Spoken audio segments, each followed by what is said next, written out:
Brain haemorrhage हो गया था। तो 27 दिन हॉस्पिटल में रही, डेथ हो गई। लेकिन मैं आ नहीं सका उसमें, मेरी रिहाई नहीं हुई, मुझे पैरोल भी नहीं दिया गया। क्रियाकर्म के लिए ना, आपको बिल्कुल पैरोल नहीं दिया। मैंने अपना बाल वगैरह जो भी सिर का बनवाना था सब जेल में ही बनवाया। क्रियाकर्म के लिए भी आपको नहीं भेजा?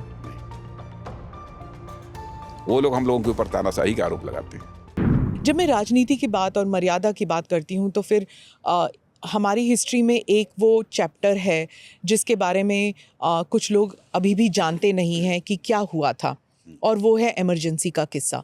ज़्यादातर लोग नहीं जानते हैं, खासकर यंग यूथ जो है वो जानते नहीं हैं वो डार्क चैप्टर के लिए। उस वक्त के बारे में आप बताइए। आप 2 साल जेल में थे, आपकी उम्र 23 साल की थी। 18 साढ़े 18 हाँ, हाँ 23-24 साल की उम्र थी। उसी समय मैं जेल गया था 18 महीने के लिए। 18 महीने के लिए जी। हाँ। और उस वक्त के बारे में बताइए, आपको जेल में क्यों डाला गया था उस वक्त? मैं क्योंकि इमरजेंसी का हम लोग विरोध कर रहे थे। आप स्टूडेंट लीडर थे? स्टूडेंट लीडर नहीं था, मैं टीचर हो गया था, लेकिन फिर भी जेपी मूवमेंट में शामिल हुआ था। और उस समय सारी पॉलिटिकल पार्टीज ने मिलकर उसी हमको 24 साल की उम्र में ही जेपी मूवमेंट का कन्वीनर बनाया था, जिले का। मिर्जापुर सोनभद्र दोनों एक जिले हुआ करते थे, उसका मैं कन्वीनर था। तो उस समय हम लोग आंदोलन करते थे, इमरजेंसी का विरोध करते थे, इमरजेंसी को लेकर लोगों के अंदर जागरूकता पैदा करते थे कि किस प्रकार से ये इमरजेंसी घातक है, तानाशाह प्रवृत्ति की यह परिचायक है, यह बतलाते थे लोगों को हम। बतलाइए, जिन लोगों ने तानाशाही इम्पोज की इमरजेंसी के माध्यम से, वो लोग हम लोगों पर तानाशाह होने का आरोप लगाते हैं। लेकिन जब आपको अरेस्ट किया गया तो परिवार में हलचल मच गई होगी। आप तो कोई टीचर हैं। हलचल नहीं मची। नहीं? ना, मैं नई नई शादी हुई थी और मैं घर पर ही लौटा था दिन भर काम वाम करने के बाद। आए लोग, बतलाया कि नीचे पुलिस फोर्स आई हुई है, आपको पूछ रहे हैं। मैंने कहा बुला लो इंस्पेक्टर वगैरह, डिप्टी एसपी वगैरह को। आ गए, कहे साहब आपका वारंट है। मैंने कहा बैठो आप लोग, मैं भी स्नान कर लेता हूँ। और उन लोगों के लिए भी मैंने कह दिया चाय वगैरह की व्यवस्था करो। फिर गाड़ी लेकर आए थे, गाड़ी में बैठे चले गए। रात को 11 साढ़े 11 बजे या 12 रात के रहे होंगे, जेल चला गया।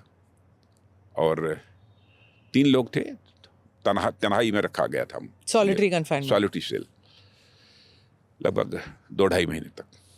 बहुत मुश्किल होता होगा वहाँ पे? कोई मुश्किल नहीं, हौसला बुलंद था। इधर से अकेले मैं नारा लगाता था, उधर से 250 लोग दूसरे कंपाउंड में थे, वो लोग उधर से रिस्पॉन्ड करते थे। और भी वो लोग नारे लगाते थे, अकेले में इधर से मैं बोलता था। इमरजेंसी के खिलाफ, तानाशाही नहीं चलेगी, नहीं चलेगी, ये लगता था उस समय। तो उस साइड में कौन था, आप जानते थे? नहीं, हमारे हाँ, सब हमारे उसी जिले के लोग थे जो कि इमरजेंसी के दौरान गिरफ्तार हुए थे। बहुत सारी पॉलिटिकल पार्टीज के लोग गिरफ्तार हुए थे उस समय। हाँ। और जब आपको सॉलिटरी कन्फाइनमेंट में रखा गया, आपके पास क्या किताब या कुछ पढ़ने के लिए अखबार आते थे, किताब आता था, क्या था? कैसे आप वक्त गुजारते थे वहाँ पर? उस समय पुस्तक वगैरह कुछ नहीं दी जाती थी। एक पीतल का तसला होता था, उसी में दाल दी जाती थी और वैसे ही हाथ पर रोटी दी जाती थी। और तो लेकर हम लोग कुछ दिनों तक, जब तक था मैं वहाँ सॉलिटरी सेल में, उस समय तक हम लोग खाते थे। हाँ। और कुछ समय के लिए हम लोग को बाहर भी निकालते थे, रात को फिर बंद कर देते थे उसमें, सॉलिटरी सेल में। माने वो कंपाउंड था, उसमें और कोई नहीं था, हम 3 लोग थे। लेकिन वो लोग भी मुझसे पहले ही छूट गए थे। पर आपको 2 साल तक क्यों रखा? मतलब लोग वहाँ से सेंट्रल जेल नैनी मुझे ट्रांसफर कर दिया गया। हाँ, जहाँ पे पंडित जी भी थे वहाँ पे। मैं बहुत अच्छे स्वभाव का था, इसलिए रखा। लेकिन आपके परिवार ने तो सोचा था कि आप 1 साल में बाहर निकल आएंगे या 3 महीने में बाहर निकल आएंगे। नहीं, जब डिस्ट्रिक्ट जेल मिर्जापुर से मेरा ट्रांसफ़र हो रहा था सेंट्रल जेल नैनी के लिए, तो सैकड़ों पुलिस थी, प्लेटफार्म के ऊपर लेकर गए थे मुझे लोग। तो मेरी माँ वगैरह में मिलने के लिए सब आए थे, लेकिन मेरी माँ ने उस समय भी कहा था कि बेटा चाहे जो कुछ भी हो गया, माफ़ी मांग के मत आना। पुलिस के लोग रोने लगे। और आपकी माँ का निधन हुआ? वो तो इमरजेंसी जब 1 साल समाप्त होने लगी, तो हमारे एक चचेरे भाई हैं, गाजीपुर पोस्ट ग्रेजुएट कॉलेज में मैथमेटिक्स के लेक्चरर थे, तो उनसे पूछा तो उन्होंने कहा कि भाई 1 साल हो गया अभी, अब तो आ जाएंगे। तो उन्होंने कहा कि नहीं माँ, 1 साल के लिए बढ़ गया, इमरजेंसी बढ़ गई। तो उसी समय उसके कारण जो है ब्रेन हैमरेज हो गया था। तो 27 दिन हॉस्पिटल में रही, डेथ हो गई। लेकिन मैं आ नहीं सका उसमें, मेरी रिहाई नहीं हुई, मुझे पेरोल भी नहीं दिया गया। क्रियाकर्म के लिए ना आपको ना, बिल्कुल पेरोल नहीं दिया गया। मैंने अपना बाल वगैरह जो भी सिर का बनवाना था सब जेल में ही बनवाया था। क्रियाकर्म के लिए भी नहीं, आपको नहीं भेजा? नहीं। वो लोग हम लोगों के ऊपर तानाशाही का आरोप लगाते हैं, कल्पना करिए। तो फिर किसने किया था? अपने गिरेबान पे झाँक कर नहीं देखते हैं लोग।